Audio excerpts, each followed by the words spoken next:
Good morning. Thank you for listening to WXOX 97.1 FM in Louisville, Kentucky. This is Artist Talk with LVA, the show produced by Louisville Visual Art, and I'm your host, Keith Waits. We focus on talking to local artists, but we have occasionally somebody who comes into our town as a guest that seems that it would be really worthwhile to speak to, and that is the case today.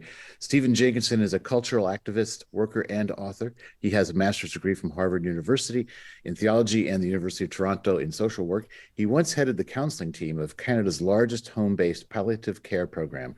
Working with hundreds of deaths, he witnessed a wretched anxiety that gathered around dying people and their families. He recognized this phobia as not just a personal issue, but something that has its parallel in our modern culture's climate-killing way of life. After leaving palliative care, Stephen published the book Die Wise in 2015 about his time in the death trade. He began teaching extensively across North America, then around the world. A synchronistic encounter with Canadian musician Gregory Hoskins gave rise to an unlikely collaboration, and the Nights of Grief and Mystery Tour was born. Since co-founding the Nights of Grief and Mystery project with singer-songwriter Gregory Hoskins, he has toured this musical tent show revival storytelling ceremony of a show across North America, the United Kingdom and Europe and Australia and New Zealand.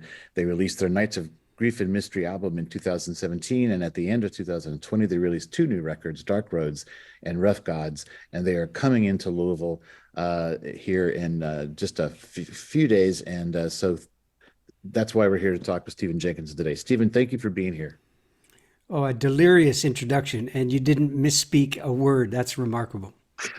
I do go through it a time or two before I read it. Right. The doing my research on you, there's just so much to get into, but and it's interesting that your your work and your themes have resulted in you becoming kind of a rock star now. And I say rock star, I would say I'll put you squarely in the mode of something like, the band. Okay. At that sort of that really grounded roots music. So let's talk just for a minute. So you're coming to town and you perform with Gregory Hoskins and his band. Right. Do you play an instrument or do you? Well, I do. First of all, I think of it as my band, which Gregory's a part of. But Okay. well, we quibble. No, it's not. It's not a thing at all. I do. I play. We're all plugged in, so with the exception of one tune, everything's electrified. So electric Mhm. guitar and then I play me. I'm the sort of, for better and for worse, the front man of the operation. So Right. I'm the storytelling focus and axis of the arrangement. Yeah. Well, and I watched Lost Nations, the film about this experience and this whole Right. thing happening, Right. and you guys encountering each other. And at one point, I think didn't it happen because Gregory just said, "Hey, if you ever need a band, I know this guy, he I know said. this guy." That's right. No, literally, that was half of it. And the other half was an American charitable trust was in touch with me in the same week saying, we'd like to give you money so your work can be more well known in this country. All you Ah, have to do is apply. And I just can't. I mean, life's too short to fill out applications. Just mm, across the board, I would say that's true.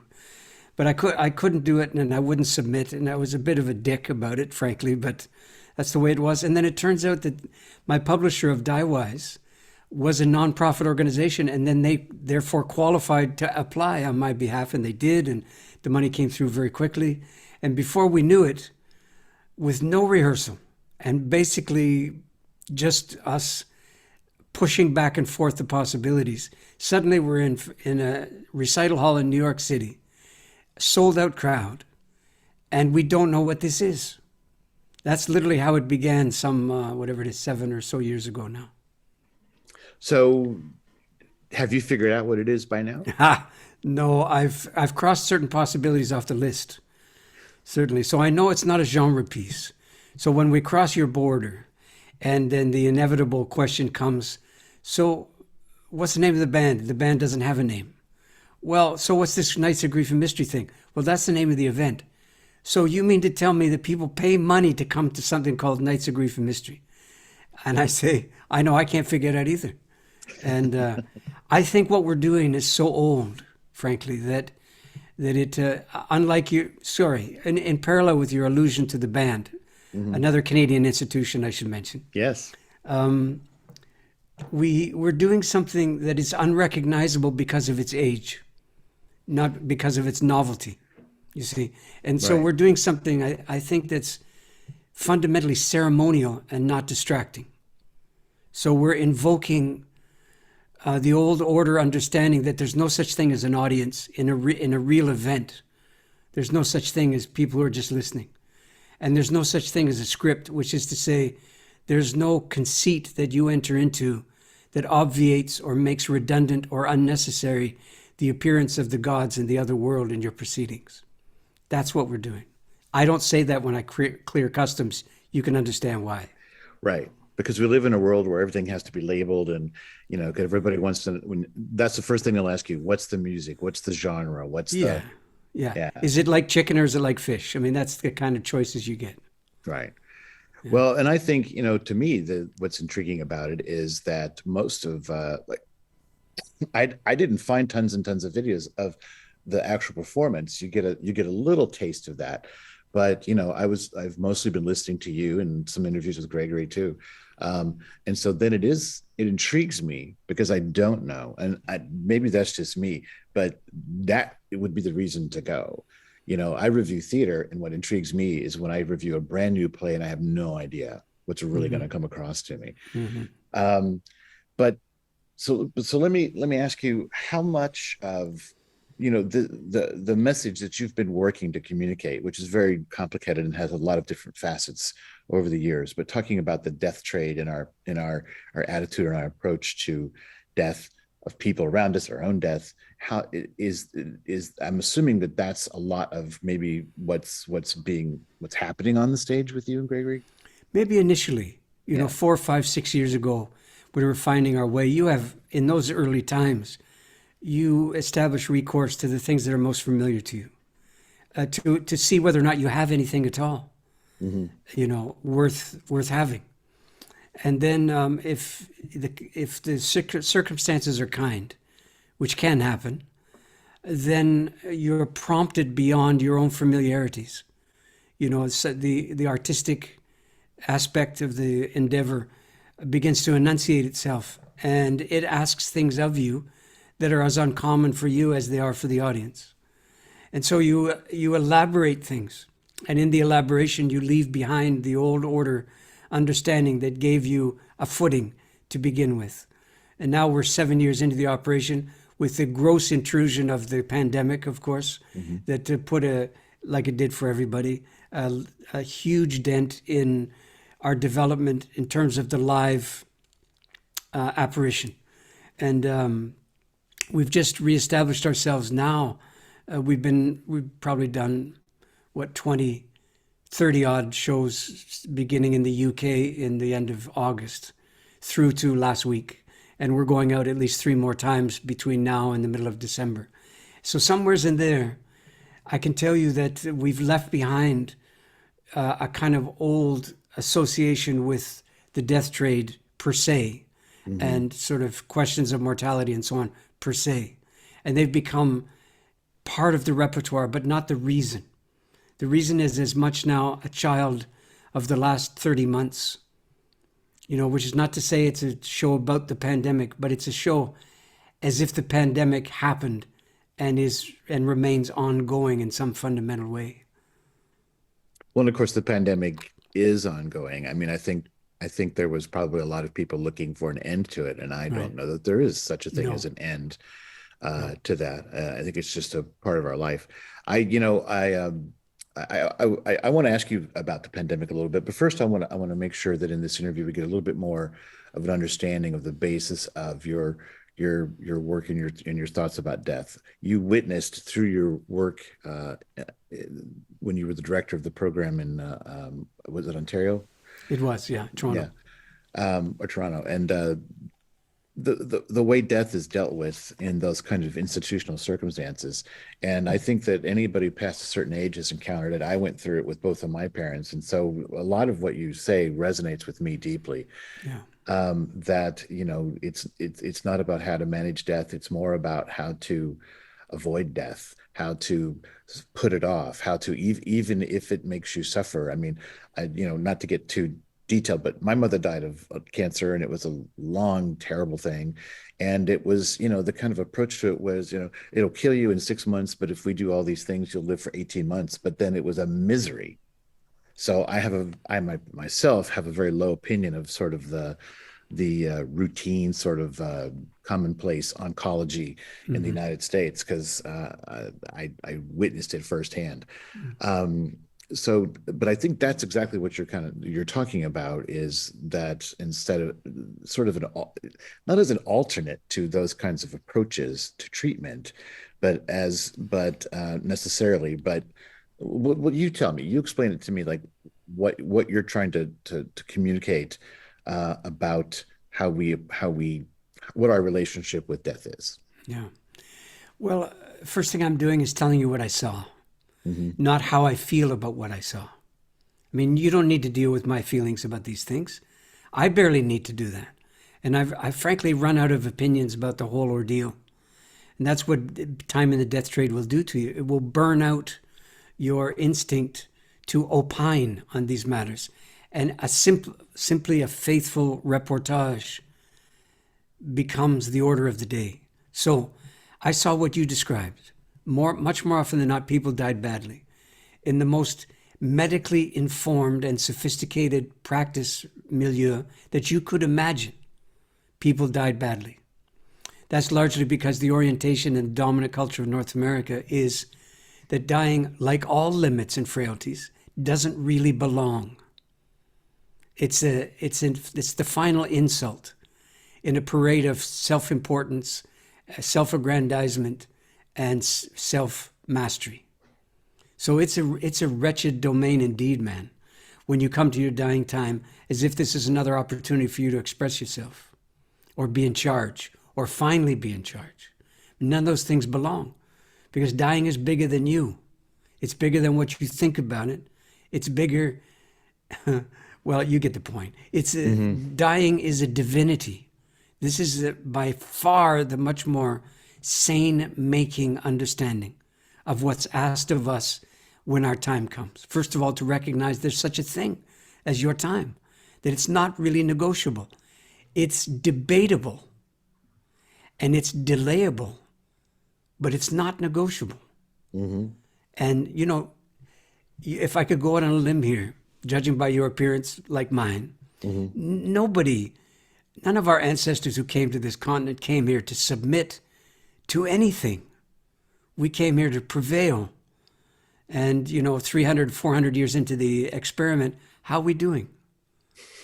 And, the frailty of our sort of manifest destiny on this matter shows itself over and over again, way before your dying time. In other words, if you don't get the hint by the time you die, you're likely to miss it when the extremities come to call. See, so I'm possessed of a sense of urgency about these things. You see, and Hmm. even though I don't work in the death trade any longer and haven't for some time, because they'd never have me now, of course not, and that's wise for both of us. But I can still be possessed of a certain sense of urgency on the matter that is implacable because it doesn't have to be anything like the way it is. It genuinely doesn't. It's not in the realm of dying to be terrorizing, transfixing, and paralyzing. I promise you. And the alternative is not euthanasia.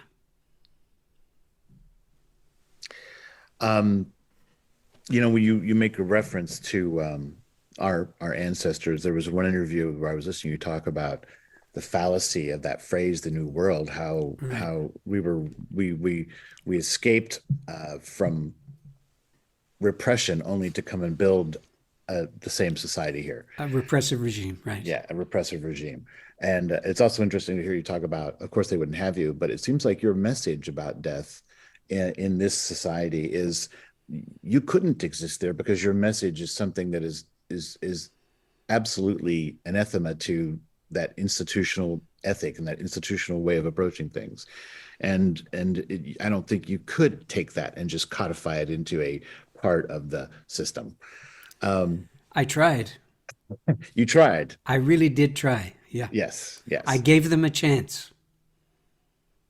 Well, and I don't know where, and I think part of the thing I wonder about then too is you've published books, they've been read. That I don't know what the sales were, but I'm guessing they had great audiences, and you've lectured, and there's videos, and now you're out there, you know, being with a band, you've done all these different ways to reach the public.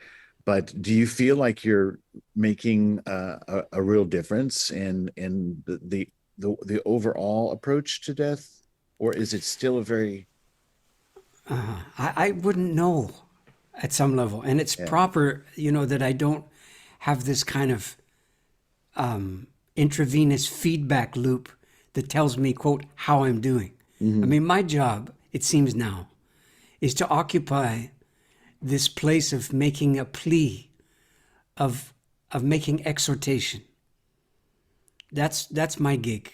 It's Hmm. self-appointed for the most part, and it's not consistent with the personal empowerment industry that prevails.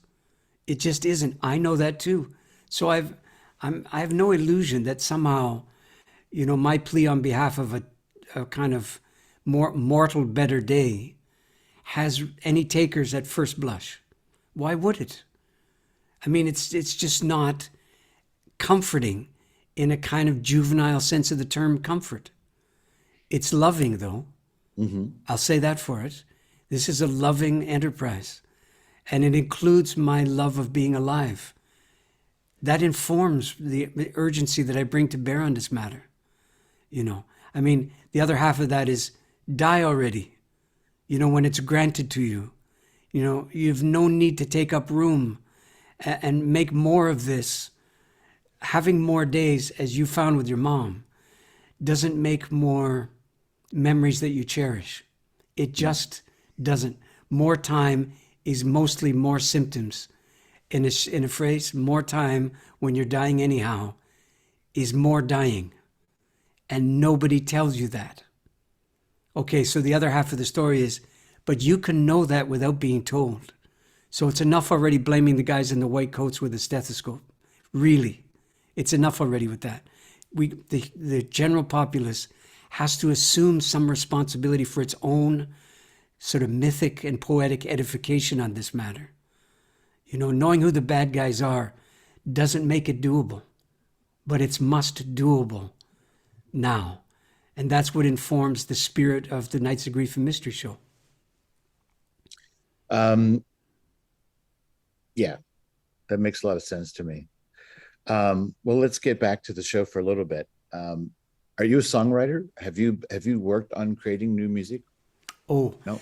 the second one, yes, but I've worked on creating new music minus being a songwriter. So they don't necessarily go together. Sometimes they just don't. No, I don't really write songs per se.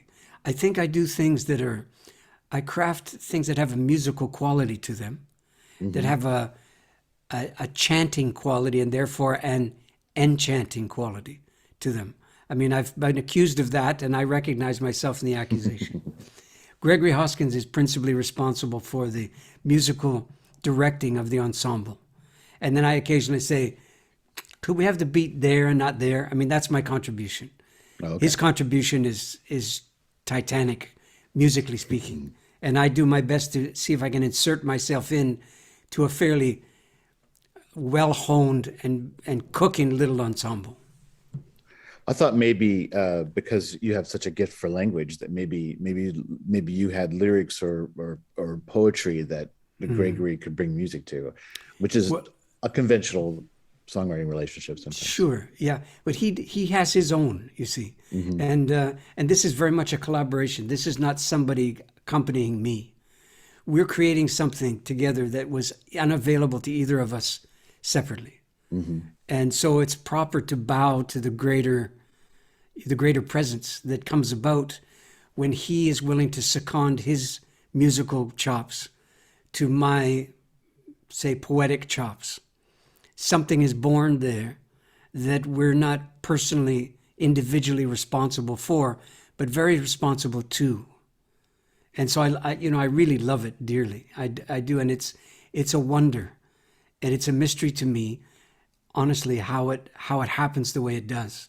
But it's I mean, I have it in good authority from the people who respond and let me know that there's a degree of evocation and arousal that's a consequence. I'll give you one little example. We are just recently in the hills in Vermont, and we were playing outdoors in a tent on a hilltop in October, and man, it was cold, and we were really up against it. The audience was.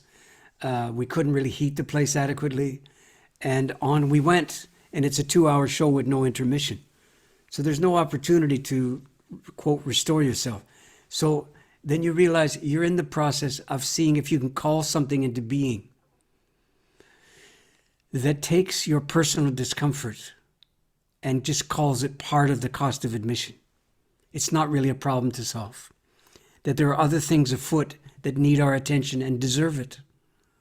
And we proceed with a piece called, for example, Fate, which is operatic. It's about 12 or 14 minutes long, and it has 4 movements to it. And it's a love letter to young people, given the inheritance that they're in the process of receiving from my and your generation. Mm-hmm. And it's a plea. It's not a plea for forgiveness. It's a plea for recognition of what kind of time it is. And there's a portion towards the end of the third piece, which, if I remember, goes like this. When finally all the hope is gone, that's when you hold up into the air something of the scent of what some people did in a time of trouble like this one. Because the people to come, they're going to need that. They're going to need to know that they come from people who are worthy of coming from. And you don't hope that you'll be worthy. You get worthy now. And for the love of God, that's what time it is. That gives you a taste for the okay. plea. Yeah. Do you have emotional responses from your audience at these performances? Oh, at this show, I'm thinking of now the kids, say under 30 or so. Yeah. The kids actually rose up en masse at the end of the third movement and gave a standing ovation to it. And I don't think they even knew what they were applauding, beyond the fact that they recognized something in the tragic, comic circumstance they find themselves in early in their lives, with so many opportunities obviated by virtue of what they're on the receiving end of from us. And simply recognizing it coming from the stage turned into something that you could only really properly call a kind of awakening, a kind of arousal that is beyond whether you approve of what you heard or not. Mm-hmm. But you praise the holy things, that it's in the world and that you lived long enough to see it. That was the quality of their response. Listening to you talk about all this, I'm reminded of a quote, I think in Lost Nation from Gregory, where he says, and this, I thought this was important because when we were setting up this interview, Natalie said, well, Stephen is not a visual artist. Are you still interested in this interview? And but Gregory Hoskins says, to me, he's an artist. I got the exact quote here. We're just two song and dance men. Right.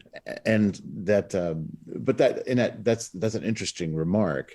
But I am interested in thinking about if you see yourself as an artist, because I talk to artists a lot about how much they see themselves past a practice and past the individual role of exhibiting or teaching or whatever.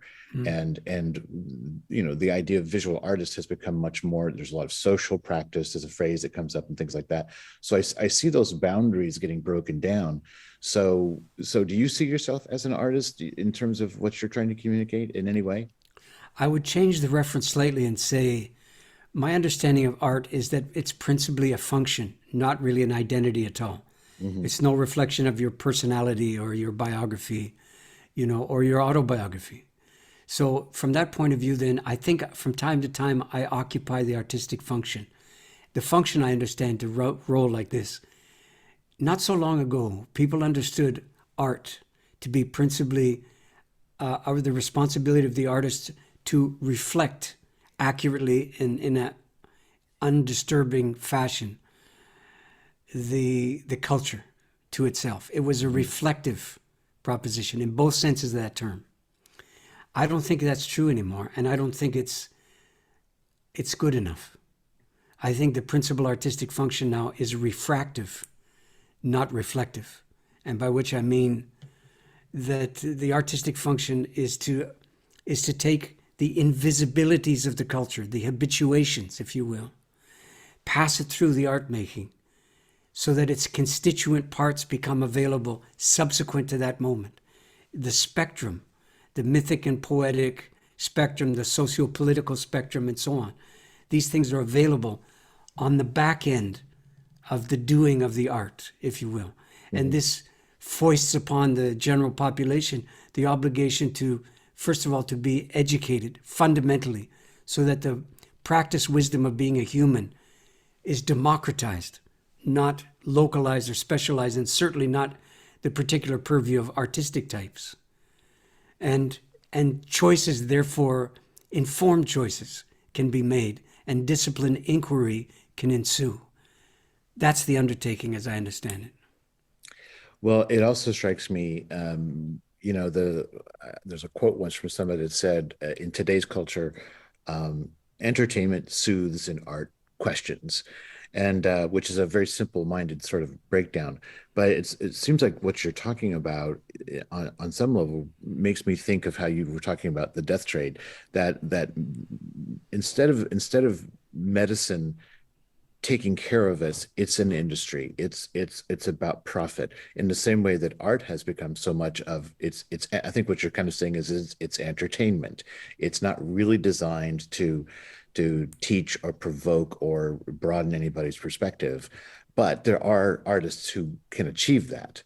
They're sort of almost outliers nowadays, in the way art is presented to us through all the different mass media and things like that. And that I see that equation in what you're saying. Art is mutual work. I think that's the best thumbnail take on it. It makes mutual the obligations to come to our senses. Yeah. So Yeah. you share the responsibility with the listening or viewing audience, but you're very clear that you're not here to make sure everybody's okay at the end. Hmm. Everybody's not going to make it to the end, Hmm. right? So we have a degree of work before us that the times require of us. Something I've come to call spirit work. And the spirit work of any given generation is specific to its time. That's why you can't globalize. That's why, as T.S. Eliot so gorgeously said, oh, the best art has already been done. What he meant by this is the definition of best art is whatever that particular culture is most capable of in its quintessence. That constitutes the best art. And so, of course, the best art has been done over and over again, and probably remains to be done here in the dominant culture of North America. Hmm. Yeah. Well, I want to come back to this time of COVID. I was watching one interview you were doing in May of 2020, which is early.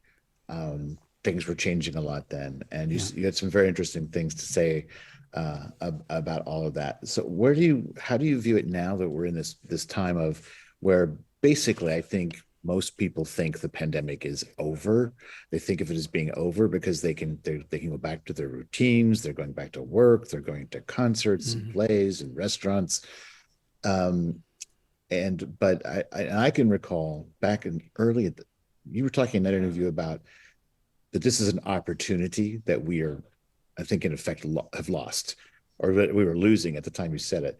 And I remember reading several things from some good thinkers at the time, early in the pandemic, saying like this is a time that we could come out of it resetting our society, resetting some of our problems.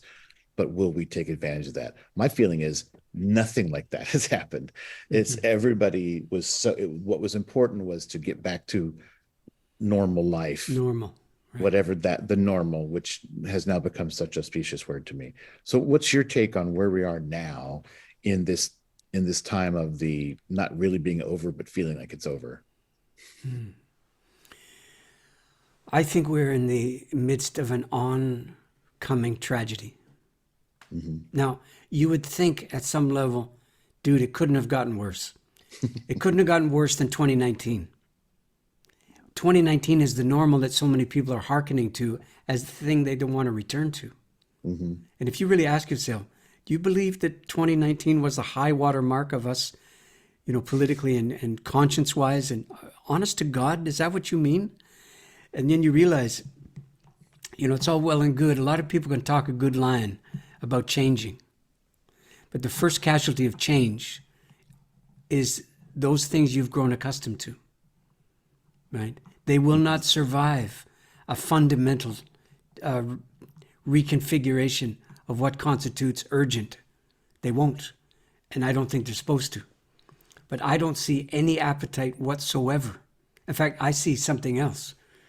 I see the allegations of battle fatigue. Allegations. I'm using the word in heavy quotation marks because I'm saying, really? Do you know how untested this flabby democracy of the West actually is? And I know people went through stuff. I'm not diminishing that they did. But honey, if that's as bad as it gets, you've been let off easy, right? You got a formal notice from the great beyond that says everything is not fixed, everything is not working, and everything is not permanent. Now, how shall you proceed now that the gods have spoken? And the capacity to be seized by the moment is inexpressibly scant. And I don't know, sitting here talking to you now, what it would actually take. But clearly things have to get worse before there's any serious recompense to be rendered by we beneficiaries of the current regime. And that's just, it's beyond sad that it really could have been otherwise. Well, hypothetically, I'm not persuaded it could have been otherwise. I don't see an appetite in a consumer culture to take on something that's not fundamentally rewarding first. People want to get paid before they do the work. Right. That's what inspiration and hope and all of that, that's what it does to people. It pays you first, gives you an advance on your labor. Now you're allegedly going to do your labor now that you're all hopeful and shit. And, well, here we are. I don't know how many decades into the hope mania, into the unconditional positive regard thing, into the whole allegation of social justice and all of that. Here we are. And it's an opinion fest at best. And meanwhile, the fundament that we rely upon for our very existence continues to be compromised as we continue to exist. It's mind-boggling. And, those of us touched with a certain sense of the prophetic, we have our hands full to describe the way it is. We don't have any business talking about the future. We got our hands full with the now. Right. Well, you said, well, I don't know if you quite said the cliche, but you said it has to get worse. You were starting to say it has to get worse before it gets better, which suggests that it will get better. But is it going to get better, or are we perhaps in sort of? I didn't say that. No. Right. You didn't. You sort of started to make a reference like that. Half of it. Yeah. But do you think it is going to get better, or is this maybe the beginning? I almost feel like this is what you're trying to say. Like this is maybe the beginning of maybe not the end, but like a very bad time, very, very bad time. Well, I don't think it's a future tense proposition. Yeah. I think it's underway. Yeah. If I might, I'm going to read something to you that I Sure. wrote in the very time you're asking about. It's just right here on the table. Sure. One second. So this is a rumination on that begins with the certain sequence of events here in my country, shameful beyond describing, where people were finding mass unmarked graves on the sites of former residential schools that the indigenous kids were sent to in order to cure the Indian problem once and for all. Through into the 50s and the 60s, by the way, this was still going on in my country. So this is, and I talk about the fact that very recently the federal government publicly apologized, heavy quotation marks there, and established a fund for people who'd suffered, horribly. And all they had to do was qualify for the grief check, basically. And the amazing thing that happened is that the people who had survived all of the failure of the government to respond any time before now had lived through all of that, had lived through all the personal particulars of going through having a childhood basically taken from you. These people started to suicide subsequent to the recognition. Now, you would never have seen that coming if you thought that recognition was anything other than all it's cracked up to be. Okay, so that's the preamble to this little vignette that I'm going to read to you now. Okay.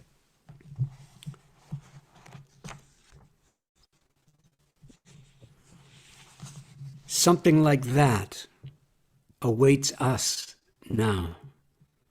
When the powers that be tell us that it's better now and that we can go back to normal, many of us won't. Many of us won't be able to. Many of us will have lost track of normal and will mistrust what normal will do to our memories of acute isolation and the beggaring of self-determination. And many of us will have seen things in ourselves or in our close kin or our friends that we will not be able to look away from, that will be at least as bad as the confinement was. And we won't believe what it's done to how we see things and what we seem capable of, or worse. The rest of the parade will go on as if the whole thing was no big deal. And so the elders, those of them left, will need to show us over and over again what deepened by diminishment looks like. They will be the frontline workers of the armistice. They will be the essential workers of the all clear. Now, I wrote that. I got a date for it here now. Let me just check it out. On the 15th of March, 2021, a year into the pandemic, right? And I mean, I don't like to brag, but I was on to something. And here, a year and a half later, there it is, baby. Well, I appreciate that you don't like to brag, and I think there's a nice groundedness and humility. You never do seem at all pretentious or off mic, I probably do. Well, you know what? I think that's a good place to maybe end it here today, Stephen. I appreciate you taking the time, and Stephen Jenkinson and Gregory Hopkins bringing the Nights of Grief and Mystery tour to Louisville. Thank you so much. Pleasure, man. We'll see you at the show. Yeah.